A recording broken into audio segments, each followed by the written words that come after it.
के बजाय जंगली जानवरों का शिकार करना पसंद करते हैं, जिसे पकड़ने के लिए उन्हें अपने पूर्वजों की तरह थोड़ी मेहनत करनी पड़े।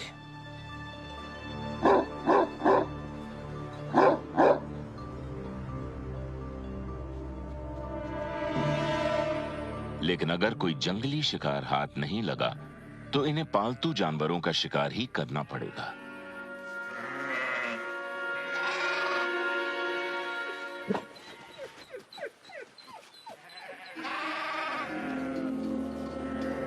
कोई भी चरवाहा अपने पालतू जानवरों को बचाने के लिए किसी भी हद तक जा सकता है।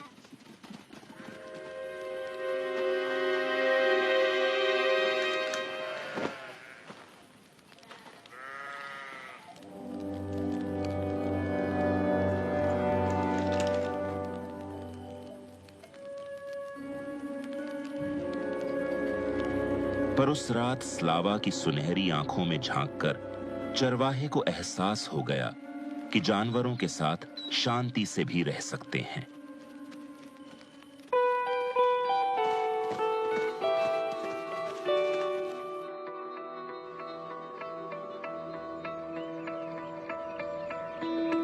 आसपास के इलाकों में भेड़ियों का होना छोटे किसानों के लिए बड़ी मुश्किलें खड़ी कर सकता है। वहीं दूसरी ओर स्लावा और उसकी साथी के लिए बिना खाने के रहना भी कम मुश्किल नहीं है।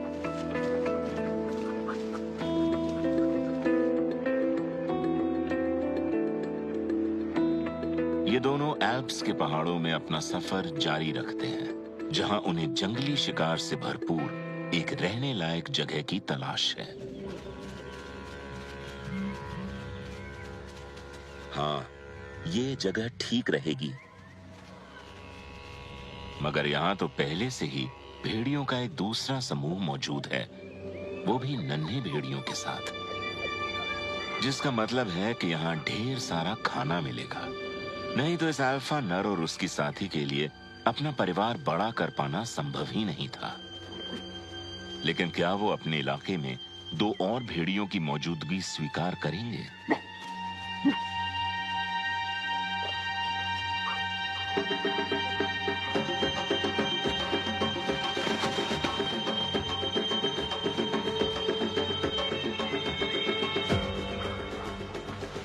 स्लावा ने आज तक कोई असली मुकाबला नहीं किया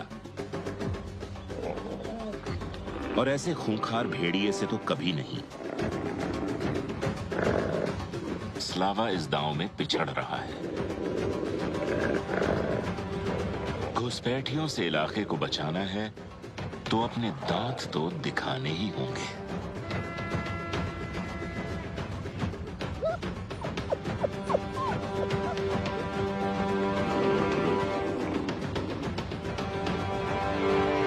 लगता है यहां कुछ और घुसपैठिए भी आ रहे हैं।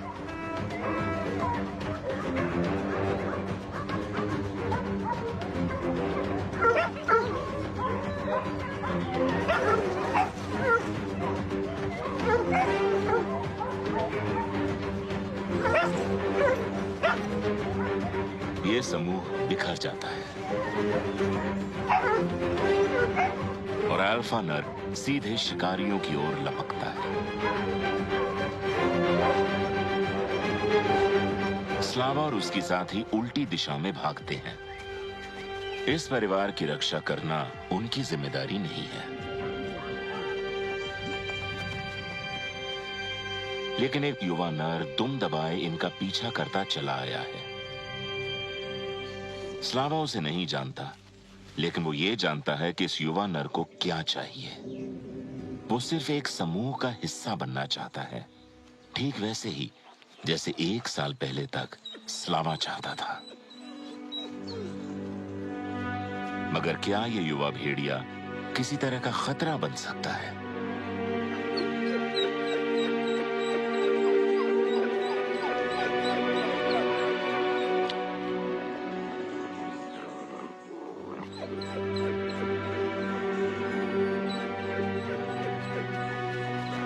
स्लावा के सामने झुककर युवा भेड़िए ने अपना समर्पण दिखा दिया है।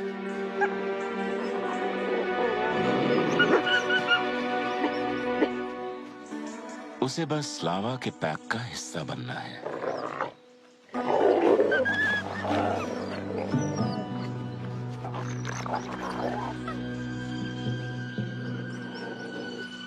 और स्लावा ने उसकी अर्जी मंजूर कर ली।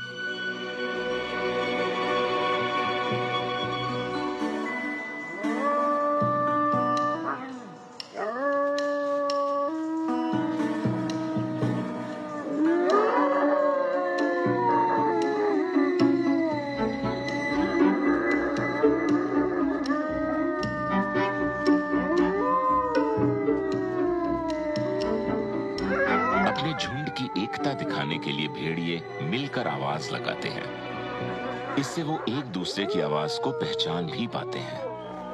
ये पुकार इस बात का प्रतीक भी है कि इनका समूह मजबूत हो रहा है, क्योंकि अब इसमें 3 सदस्य हैं।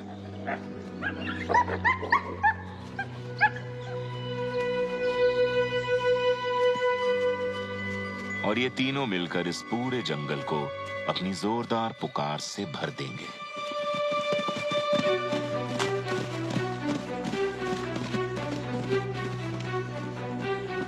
ये वो जीवन संगीत है जो आजादी का जश्न मनाता है।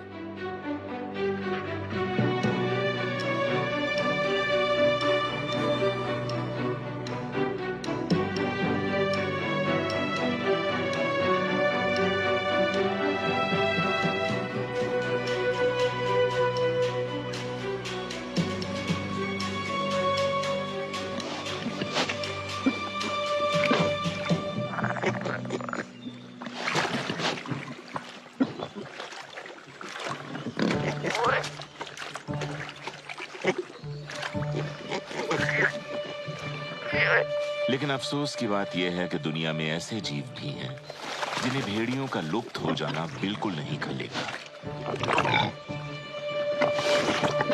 शिकारियों के अलावा इन जंगली सुअरों की सुकून भरी जिंदगी में खलल डालने वाला इस जंगल में कुछ भी नहीं है। इनकी रोज की दिनचर्या है नहाना, घूमना और न जाने क्या कुछ। इस वाले को यह समझने में थोड़ा वक्त लग गया कि आसपास कोई खतरा है।